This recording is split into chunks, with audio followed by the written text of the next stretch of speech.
আমার বন্ধুগণ, ইমান তো আমরা ঠিকই আনলাম, কিন্তু ইমানের ফলাফল হলো আমার দেশের মানুষ মাত্র 5% নামাজ পড়ে, 95% মুসলমানের নামাজের কোনো খবর নাই।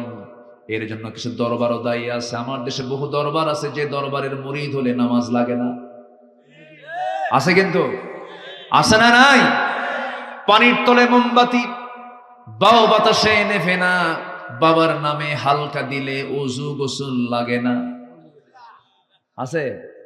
মোল্লা মুন্সি নামাজ পড়ে, মারিফত তো বুঝে না, বাবার নামে হালকা দিলে সতর ঢাকন লাগে না। সতরও নাই, গোসলও নাই, ওযু না, ওটিকে মানুষ না জানোয়ার? এরকম কিন্তু বহু আছে। খান জাহান আলী রহমতুল্লাহের কবরে বাগেরহাট যাচ্ছিলাম, সেই পিরোজপুর যাচ্ছিলাম, মোরেলগঞ্জ সামনে পেলাম, ভাবলাম যাই একটু ভিতরে যাই। দরজার মোড়ে দেখি এক মোসারু দাঁড়ায় আছে। মোসারু এরকম মানে মোটা 3 ইঞ্চি মোটা মোষ, হাইব্রিড জাতের মোষ, হাইব্রিড একদম মোটা মোষ, মানে শয়তান দেখতে ওই রকম, চোখ লাল টকটকা। তাহলে কি খাইছে কন্ত? বোঝাই তো যায়, ওটা গাছটা কয় না, কয় সিদ্ধি। আবার কেউ কেউ এটা নাকি বেহেশত থেকে আসছে, বেহেশতের গাছগুলো। এটা কত বড় শয়তান এগুলো। তা আমি ওই জুতাটা হাতে নিয়ে ভিতরে ঢুকতেছি, জুতা নিয়ে ঢুকতেছি হাতে নিয়ে, কারণ জুতা তো আমার দেশে চুরি হয় না নাকি? আসতে কয়, যদি চুরি হয় কি না বলেন? মসজিদে আমি আগে না জুতা আগে? বলেন, জুতা আগে না রাখলে তো নামাজে হবে না। আপনার বিশাল টেনশন, জুতা পিছনে রাখলেই টেনশন। আপনি তসবি পড়তে নিয়ে ভাববেন জুতা আছে তো, সামনে রাখলে আর মোটামুটি জুতার দিকে একবার নজর দিবেন, সেজদার দিকে একবার নজর দিবেন। এই হলো মসজিদের সিকিউরিটি। পৃথিবীতে একটা মাত্র দেশে জুতা চুরি হয়, তার নাম কোন দেশ বলেন? বাংলাদেশ। মানে পায়ের তলার জিনিসও থাকে না। আমরা কোথায় আছি? তো আমি জুতা হাতে নিয়ে আসতেছি, বলতেছে যে আপনি জুতা নিয়ে ঢুকতেছেন কেন? আপনি জানেন না এটা পাক দরবার শরীফ? বললাম যে জুতা যে রাখবো, জুতা যদি চুরি হয়ে যায়, কি চুরি হয়ে যাওয়ার চিন্তা করে আপনি দরবার নষ্ট করবেন আপনি? আমি বললাম তো আমি তো রসুলের দরবারও গেছি, আমি নবীজির মাকবারা জিয়ারা করেছি, জুতা হাতে নিয়ে করেছি বেটা। আমার দিকে চোখ বড় করে তাকায় আছে। সম্মানিত ভাইয়েরা, আমার দেশে অধিকাংশ মাজারগুলোতে শয়তান বসে থেকে, শয়তান। সময় এসেছে এখন 1.5 হাত লাঠি দিয়ে পিটায়া হাত পা ভেঙে গুঁড়ো করে দেওয়া দরকার বেদবদের। নামাজ নাই তো এদের, নামাজও পড়ে না, সেজদা দেয় মাজারে গিয়ে। এই মস্তক কার জন্য? আসতে বলবেন, এই মস্তকটা কার জন্য? এই মস্তক শুধুমাত্র একজনকে দেওয়া যাবে। তিনি কে? তিনি কে? কাউকে দেওয়া যাবে তাকে ছাড়া? দিলে কি জান্নাত না জাহান্নাম? মাথা নিচু করা জায়েজ? এই মাথা নিচু মানে রুকু। রুকু করব কাকে? ওয়ারকাউ মা'আর রাকিঈন। রুকু কারো সামনে করা যাবে না, রুকুও করা যাবে না, সেজদাও করা যাবে, রুকুও করা যাবে না, সেজদাও করা যাবে না। আমার নবীজির তায়েফের ময়দানের একটা কথা মনে হলো আমার। তায়েফে আমার নবীজি দাওয়াত দিতে গেছেন।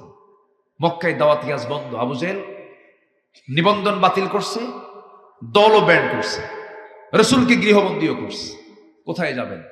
আমার নবীজি বুক ভর আশা নিয়ে ভাবলেন, বনু সাদে তো আমি তায়েফ দিয়ে গেছি, আমার দুধমা ঘরে আমি গিয়েছি বহুবার, তায়েফের কথা তার মনে হয়ে গেছে। খুব সুন্দর এলাকা, আপনারা যারা গেছেন, প্রচুর ফল হয়।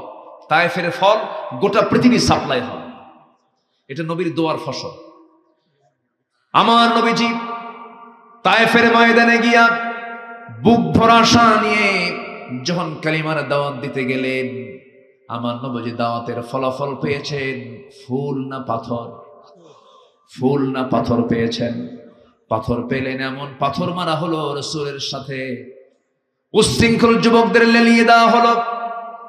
শয়তান মুরব্বিগুলো নিজেরা আগায় না এসে উচ্ছৃঙ্খল যুবকদেরকে লেলিয়ে দিয়েছে। চোকা চোকা পাথর হাতের মধ্যে নিয়ে শত শত যুবক আমার রাসূলকে পাগল মনে করে পাথর মারা শুরু করে দিয়েছে। নবীজির হাতের মধ্যে হাত ঢুকলে পরে তুলার মতো নরম যে হাত ছিল নবীজির কোমল দেহে, পাথরগুলো যখন গিয়ে পড়ল, ফিনকি দিয়ে রক্ত পড়া শুরু হয়ে গেছে। যে নবীজি রাস্তায় হাঁটলে পরে দিনের বেলা সূর্যের কিরণে নবীজি যেন না ঘেমে যান, আল্লাহ পাক সূর্যের নিচে মেঘখণ্ড সবসময়ের জন্য রেখে দিতেন। সেই নবীজির দেহে পাথর মারতে মারতে রক্তাক্ত হয়ে পড়লেন রাসূল, জমিনে লুটিয়ে পড়লেন। নবীর পাশে কেউ নাই, সেন্সলেস হয়ে গেলেন। মালাকুল জিবাল এসে, পাথরের ফেরেশতা এসে বলতেছে, ইয়া রাসূলুল্লাহ, এই যে দুই দিকের পাহাড় দেখা যায়, চাপা দিয়া শেষ করে দেব, আপনি শুধু অর্ডার করুন। রাসূল বলেন, না না, লা বাল আরজু, না, বরং আমি আশা করি যে লোকগুলো আজকে আমাকে রক্তাক্ত করে জমিনে ফেলে দিয়েছে, আমার মনে হয় এদের সন্তানরা সব কালিমাওয়ালা হয়ে যাবে। জোরে বলি সুবহানাল্লাহ। আমি মাফ করে দিলাম। নবীজি সেই জায়গা থেকে বের হলেন। 3 দিন 4 দিন তিনি খান নাই, পেটে কোনো খাবার যায় নাই, পানিও যায় নাই। আমার নবীজি দৌড় মারা শুরু করলেন যেন তারা আবার না অ্যাটাক করতে পারে। সামনের দিকে যেতে যেতে সিরাত ইবনে হিশাম গ্রন্থে এসেছে, সামনে একটা আঙ্গুর বাগান পেলেন, আঙ্গুর বাগানের ভিতরে ঢুকে পড়লেন। আমার নবীজি মাথা চক্কর মেরে আর পারলেন না, রক্ত শূন্যতায় ভুগছেন, দেহ থেকে রক্ত ঝরেছে। আমার নবীজি যখন তিনি জমিনে লুটিয়ে পড়লেন, চিত হয়ে পড়ে গেলেন, ওই আঙ্গুর বাগানের একজন কেয়ারটেকার দূর থেকে লক্ষ্য করেছে কে যেন আসলো, ভিতরে পড়ে গেছে। সামনে গিয়ে দেখে আমার নবীজির শরীর থেকে রক্ত এখনো ঝরতেছে। ওই কেয়ারটেকারের মধ্যে মায়া হলো, দয়া হলো। এত সুন্দর চেহারার মানুষ তো কোনোদিন দেখি নাই, সুন্দর চেহারার মানুষ। দয়া হলো, মায়া হলো। আঙ্গুর বাগান থেকে থোকা থোকা কয়েকটা আঙ্গুর হাতের মধ্যে পেড়ে নিয়া চিপে চিপে চিপে চিপে মোটে 1 গ্লাস আঙ্গুরের রস তৈরি করে নবীর সামনে দিয়ে বলছে, যুবক, এই রসটা পান করো, নচেত তুমি মরে যাবে, জীবনের শক্তি তুমি হারিয়ে ফেলবে। আমার নবীজির হাতে যখন দেওয়া হলো, কাপা কাপা হাতে আমার নবীজি 1 গ্লাস আঙ্গুর নিলেন, বিসমিল্লাহ বলে 3 ঢোকে পান করলেন। 3 ঢোকে পান করার পরে আমার নবীজি মুস্কি হাসি মেরে চোখটা খুলে ওই যুবকের দিকে তাকায় বলছেন, যুবক, তোমার নামটা তো আদ্দাস, তাই না? আদ্দাস মনে মনে চিন্তা করে, আমাকে দেখলো না, আমাকে চিনলো না, আমার কোনো কিছুই জানে না, অথচ সেই লোকটা আমার নামটা বললো কেমনে? রাসূল এবার বলছেন, তুমি কি চিন্তা করো ও আদ্দাস? তোমার গ্রামের বাড়ির নাম হলো নিনুয়া, নিনুয়া নামক গ্রামে তোমার জন্ম। আর আশ্চর্য হয়ে চিন্তা করে, আমার গ্রামের নামটা বললো কেমনে? এবার রাসূল বলছেন, তুমি কি চিন্তা করো ও আদ্দাস? তুমি যে গ্রাম নিনুয়াতে জন্মগ্রহণ, পয়গম্বর ইউনূস আলাইহিস সালাতু ওয়াস সালাম। এবার আদ্দাসের টনক নড়ে গেল, এত তথ্য জানলো কেমনে লোকটা?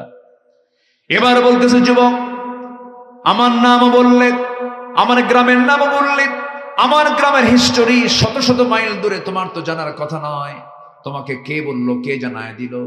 এবার রাসূল বলছেন, আদ্দাস, একজন নবীর কাছে আরেকজন নবীর খবর থাকতেই পারে। জোরে বলি সুবহানাল্লাহ। আদ্দাসের বুঝতে দেরি হলো না। আদ্দাস এবার রাসূলকে লক্ষ্য করে বলছেন, ওরে মুহাম্মদ, তুমি মনে হয় আল্লাহ আব্দুল্লাহর পুত্র মুহাম্মদ, যার কথা শুনেছি মক্কায় তার জন্ম, তুমি কি সেই ব্যক্তি নাকি? আমি সেই ব্যক্তি।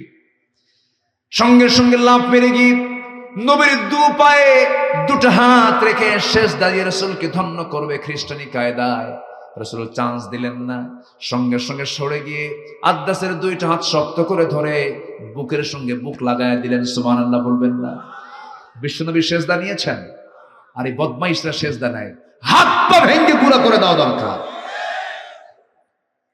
আমার নবীজি বললেন, আদ্দাস ওঠো, বুকের সঙ্গে বুক লাগায়া দিলেন আর বললেন, তুমিও বান্দা আমিও বান্দা, আল্লাহু আকবার, তুমিও বান্দা আমিও বান্দা, আমার কাছে ওহী আসে আর তোমার কাছে ওহী আসে না। ইন্নামা আনা বাশারুম মিসলুকুম ইউহা ইলাইয়া আন্নামা ইলাহুকুম ইলাহুম ওয়াহিদ। আমার কাছে ওহী আসে, তোমার কাছে ওহী আসে না। যখন রাসূল তাকে বুকের সঙ্গে জড়িয়ে ধরলেন, আদ্দাস বলছে, আপনি আল্লাহর নবী, বিন্দু পরিমাণ কোনো সন্দেহ নাই। জোরে বলি সুবহানাল্লাহ। আমার ভাইরা, এই জন্য ঈমান এনেছি আমরা, কোনো শিরকির কাছে যাওয়া যাবে না। বেদাতের কাছে যাওয়া যাবে না, কোনো কুফরি হানতের পরিবেশে যাওয়া যাবে না। ইমানকে ফ্রেশ রাখতে হবে, নামাজ ইমানদার হতে হবে। আমার দেশে নামাজ ইমানদার বেশি না বেনামাজ ইমানদার বেশি? বেনামাজি ইমানদার, কিন্তু ঠিক আছে না? বেনামাজি ইমানদার না? কেমনে কি বলবো বলেন, বলাই তো মুশকিল। বেনামাজি ইমানদার নাকি? জটিল ব্যাপার না? হুজুর নামাজ নাই তো কি হয়েছে, আমার কি ইমান নাই? আছে কিনা, আছে কিনা? ওদের সাফা আরো শক্ত না দুর্বল? ওদের সাফা কিন্তু আরো শক্ত। নামাজ না পড়ুক কিন্তু ইমান আছে। না না, নামাজ যার মধ্যে নাই সে ব্যক্তি প্রকৃত ইমানদার হতে পারে না। কারণ রাসূল বলেছেন আল ফারকু বাইনাল মুমিন ওয়াল কাফির তারকুস সালাহ। হাদিসটা বড় ভয়ঙ্কর। একজন কাফির এবং একজন মুমিনের মধ্যে পার্থক্য সৃষ্টি করে দেয় হলো নামাজ। নামাজহীন জীবন যাপন করা যাবে না। কিয়ামতের দিন সর্বপ্রথম বান্দাকে আল্লাহ রাব্বুল আলামিন জিজ্ঞাসা করবেন কি বিষয় নিয়ে, বলেন আরো জোরে বলেন, কি নিয়ে বলেন? নামাজ। আমার নবীর শেষ কথা ছিল দুনিয়া থেকে বিদায়ের আগে, কি বলেন? নামাজ। নামাজ ছাড়া যাবে না, নামাজকে বাদ দেওয়া যাবে না। আল্লাহ রাব্বুল আলামিন সুন্দর করে বলছেন, যারা নামাজকে অবহেলা করবে, নামাজ নিয়ে যারা অবহেলা প্রদর্শন করবে, তাদের জন্য ওয়াইল নামক দোজখ আছে। আল্লাহ রাব্বুল আলামিন বলেন, যারা পারেন ঠোঁট মিলে আমার সঙ্গে ঠোঁট মিলায় মিলায় বলুন, ফাওয়াইলুল লিল মুসাল্লিনাল্লাযীনা হুম আন সালাতিহিম সাহুন আল্লাযীনা হুম ইউরাউনা ওয়া ইয়ামনাউনাল মাউন। জোরে বলুন আল্লাহু আকবার। ওই সমস্ত লোকের জন্য ওয়াইল, ওই সমস্ত লোকের জন্য জাহান্নাম, যারা লোক দেখানো নামাজ পড়ে, নামাজও পড়ে কিন্তু লোক দেখানো নামাজ পড়ে, অবহেলা করে নামাজ পড়ে, তাদের জন্য জাহান্নাম। নামাজ যার নাই তার তেমনি জাহান্নাম। কি ঠিক আছে না? যারা লোক দেখানো নামাজ পড়ে তাদের জন্য কি? জাহান্নাম। যারা অবহেলা করে নামাজ পড়ে তাদের জন্য কি? জাহান্নাম। আর যারা নামাজ না পড়ে জান্নাতি। নামাজ পড়েও জাহান্নামে যাবে, আর নামাজ না পড়লে কই যাবে? সেই মধ্যে কোনো প্রশ্নই নাই। কোরআনকে প্রশ্ন করুন, কোরআন বলো জাহান্নামে যাওয়ার কারণগুলো কি কি? কোরআন বলে দিচ্ছে, মা সালাকাকুম ফি সাকার ক্বালু লাম নাকু মিনাল মুসাল্লিন ওয়া লাম নাকু নুতঈমুল মিসকিন। জাহান্নামবাসীকে বলা হবে, ও সাকারের অধিবাসী। সাকার একটা দোজখের নাম। দোজখের নাম মোট কয়টা বলেন? বলেন কয়টা? 7টা। মোট 7টা দোজখ, এর মধ্যে সাকার নামক একটা দোজখ। সাকারের অধিবাসীকে বলা হবে, ও সাকারের অধিবাসী, আজকে তোমরা সাকারে কেন, দোজখে কেন? তারা বলবে 4টা কাজ করে আসি নাই। কয়টা কাজ শুনবেন? আগ্রহ আছে? নাম্বার 1 হলো নামাজ। আজান শুনেছি খুব সুন্দর করে, মুয়াজ্জিন আজান দিয়েছে। আজকে মাগরিবের নামাজ এখানে নতুন মসজিদে পড়েছি। এই যেখানে মসজিদ হয়েছে না একটা, মাগরিবের নামাজ, এটা প্রথম নামাজ হয়েছে না? প্রথম মাগরিবের নামাজ আজকে হয়েছে, বলি আলহামদুলিল্লাহ। আজান হয়েছে, আজান শুনেছি, মসজিদে যাই নাই, নামাজে আদায় হয় নাই, নামাজে হাজির হই নাই। আজকে সেই জন্য আজকে আমরা সাকার নামক দোজখে।